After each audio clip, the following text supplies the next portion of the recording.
Syedaralun, pemerintah Aceh melalui Dinas Perhubungan dan Badan Penanggulangan Bencana Aceh atau BPBA melakukan sejumlah pemeriksaan kesiapan transportasi umum untuk keselamatan mudik Lebaran 2022.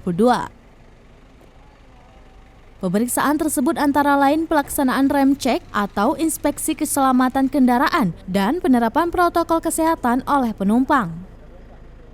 Pada Kamis kemarin 21 April 2022, personil Dinas Perhubungan Aceh melakukan rem cek di terminal tipe A Batoh untuk menertibkan kendaraan umum demi keselamatan penumpang. Pemeriksaan tersebut antara lain meliputi pemeriksaan kelengkapan dokumen kendaraan beserta supir dan pemeriksaan kondisi perangkat kendaraan. Kepala Dinas Perhubungan Aceh, T. Faisal menjelaskan, pelaksanaan rem cek tersebut digelar di seluruh terminal kendaraan umum di seluruh Aceh.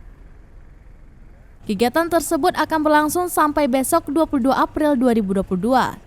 Ia mengatakan, kegiatan tersebut dilakukan untuk memastikan kendaraan umum benar-benar dalam kondisi layak untuk melakukan perjalanan sehingga menjadi langkah antisipasi terjadinya kecelakaan serta untuk kenyamanan penumpang.